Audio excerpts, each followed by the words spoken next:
Hello, this is Revered Audio, and today we are talking about marriage, about the marriage of tubes, which is that in any amplifier and every amplifier where you have multiple tube stages, and you usually do have multiple stages, then it's extremely crucial how you select the mating of those tubes. So here we have the Yamamoto A08, and we have the mushroom tubes. Those are the Western Electric 171A tubes. Those are the input tubes. They are in input and driver tube duty, both of them, and driving the 45. This is right channel and left channel, and that's the rectifier tube. And what usually people always obsess about the power tube, that oh, I want an amplifier with 300B or 45 or ER34 or whatever, but never ever people think about the driver tube. And now I think this will be really disappointing, but the driver tube often has a bigger impact on the sound of the amplifier than the power tube itself, because the driver tube, this tiny one, it treats the signal at a lower level, and when you go to the lower level in the signal, the bigger impact a tube has. Or even if you use transistors, when you are at a lower level, your transistor gain stage has a bigger impact on the sound than at the higher level. And I would say bigger impact because it gives a bigger contribution to the harmonic distortion spectrum of the amplifier. Of course, the power tube choice matters because the power tube is the device that negotiates the relationship between loudspeaker and your amplifier, because that's the last gain stage. But obviously it's occurring through the output transformer. That's why the output transformer is also critical. But in the overall impact of the sound, it's that small tube which dictates that relationship.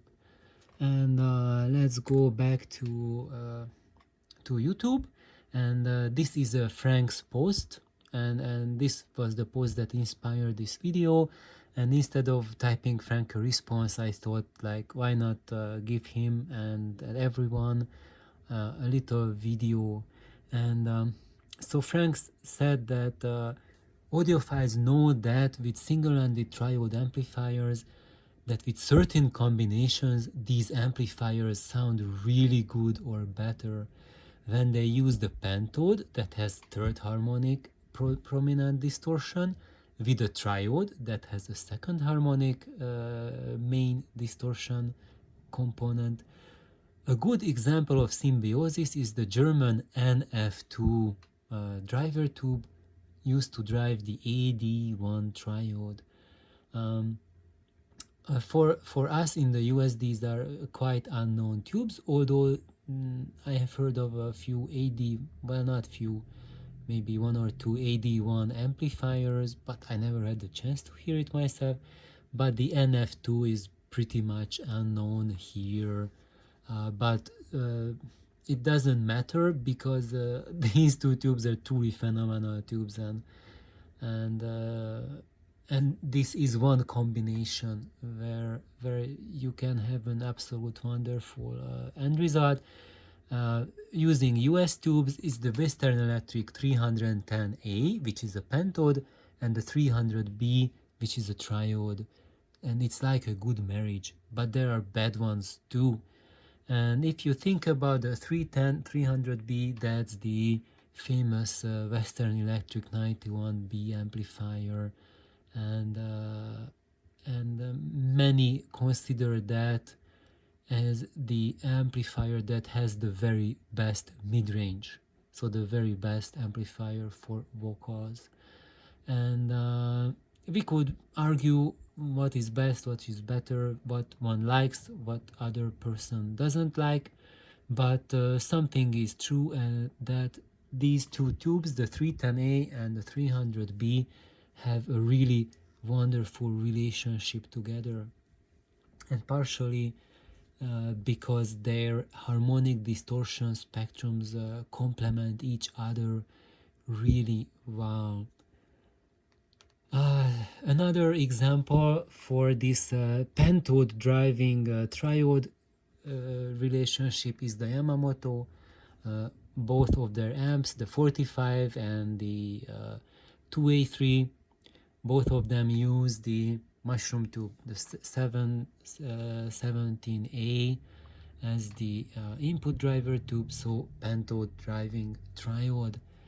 And as life happened, I was modifying my Darling amplifier, and at the first stage of the modification I changed its input tube from the 5311 or 6J4 to a 717A, and I changed the power tube from the 1626 to an 807. I know the 807 is a tetrode tube, but I was running it in triode mode. So then the situation became like a poor man's marriage of a pentode driving a triode strapped tetrode. So it's something similar, having a similar distortion spectrum as a Yamamoto amplifier would have. And actually it sounded really good, and I was playing around with the 717A, and eventually when I used it in triode mode, to me it sounded even better. In pentode mode, when you use a pentode in pentode mode, it's very dynamic but a linear sound, and if you triode strap it, then you change the dynamics a little bit, it's not as dynamic anymore, but it has a richer, fuller sound. And there are, I would say, two types of audiophiles: some who likes their triodes being driven by a pentode, and others who like the triode driven by another triode. And I would say both of these are really superb amplifiers, but it's your taste, whichever you want to follow. Ultimately, I followed the 717A staying in triode mode, and actually I upgraded the 717A with another tube, drumroll here, the 6SD7GT.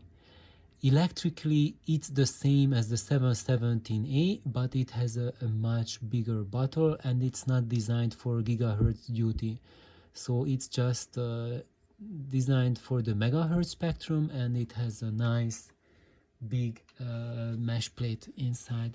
And I found it has one advantage compared to the 717A, is that the suppressor grid is not internally connected to the cathode. So what I could do is connect it to the cathode through a capacitor.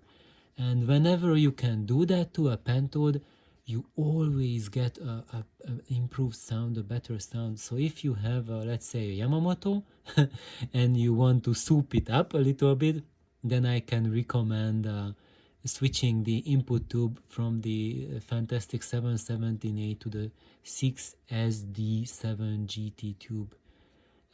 Of course, you will have to rewire the tube socket, but that's also an octal tube, so it is possible to do it without any major surgery on the Yamamoto. And let me just remove from the stand. Let's just show you my amps, and they have a similar situation. Here I show you, these are those tubes, the 6SD7GT that I'm using instead of the mushroom tubes, and actually I run them in triode mode.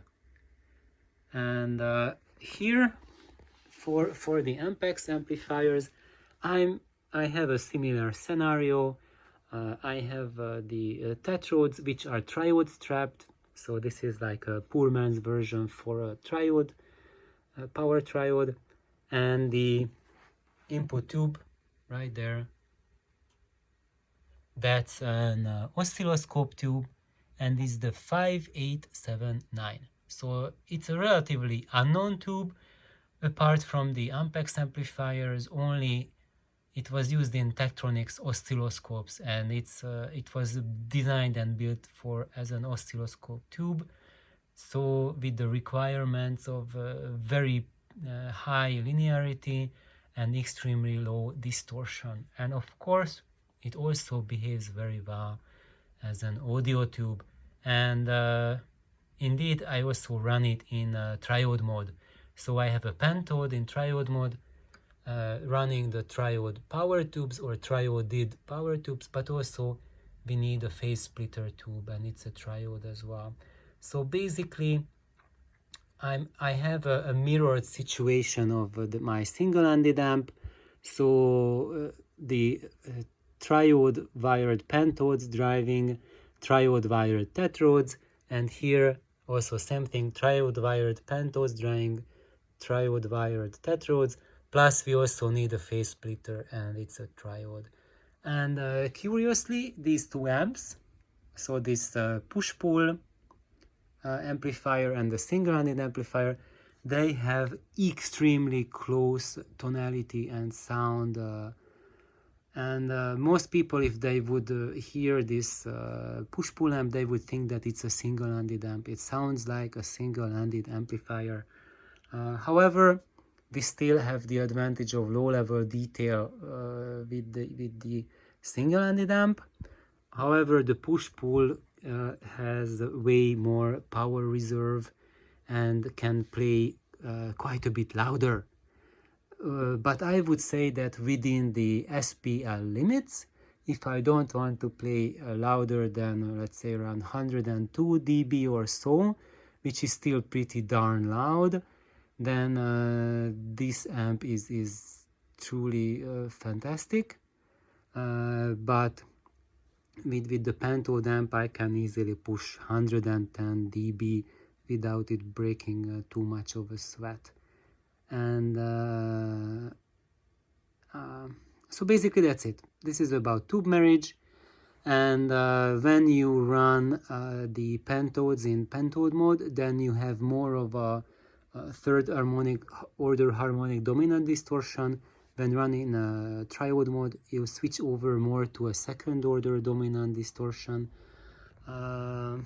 Yet there is an advantage of using a pentode as an input tube versus a triode.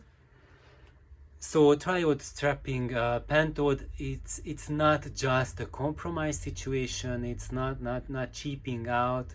Instead of using a true triode, you get a cheaper tube and wire it as a pentode, because the pentodes have a significant advantage, which is very low Miller capacitance. So it means that it's much easier to drive them.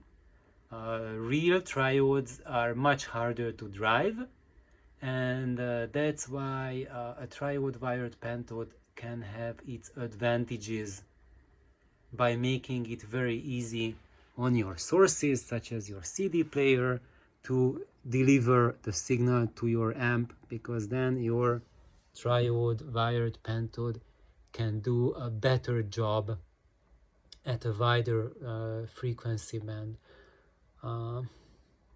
Yeah, so this is about tube marriages, and as always, the end result depends not just on your power tube and not just on your input tube, but on the marriage, on the symbiosis of these tubes. And if the symbiosis is good, then you will have excellent results. And the symbiosis is really how the distortion spectrum and the gain, because the gain affects how the distortion is factored into the end result. So the gain and the distortion spectrum of the tubes, whether they complement each other so that they can create a coherent and clean output, signal output for the amplifier, or they live in a bad marriage where they fight each other, and then you have distorted sound at the end. And please don't think that this issue is just for tube amplifiers alone. This issue is also happening with the solid state amplifiers, with the individual gain stages. They also need to be mated to each other. And there are some people who do take big efforts to do that, such as Nelson Pass and Michael Yee. They do look at the distortion spectra of their transistors and match them so that they work together. However, the vast majority of solid-state amplifier designers, what they do instead is that they don't carefully look at the distortion spectra of each stage and how do they work with each other to have a clean response. They just select them based on budget and based on the desired current and voltage gain, and at the end slap on a bunch of feedback to correct all of the mess that it has caused. And I mean, under it I mean the bad marriage. So it's kind of like getting a divorce settlement. That's the negative feedback. It's kind of or something like that, or like just a PR, or imagine like well, it's not, divorce settlement is not a good example, because that would mean the breakup of the parts. But in a solid state amp, the parts stay together, or in a badly designed tube amp. And when you slap on the negative feedback, it's just like censoring the information to the press. And in the press you have articles coming up that this is a fantastic marriage, oh, what a happy couple, and so on. And the reality is that the marriage is hell. And the same thing is happening with feedback. So if you try to use feedback to solve the problems of a marriage, then it's not doing us any good. And if you want to find out about it, then we can look at Nelson Pass's website, where he has a fantastic article he wrote on tube, not just tube, but amplifier distortion, solid state and tube, plus the effects of negative feedback. So if you employ negative feedback, never you employ it with the purpose of fixing a bad marriage. Only make sure that the marriage works, it's perfect, and then if you need to apply a little feedback to make it even stronger, you can do that. But if you use it to fix problems, then you just break the whole thing. Thank you for tuning in. Please like, subscribe, enjoy audio. Bye bye.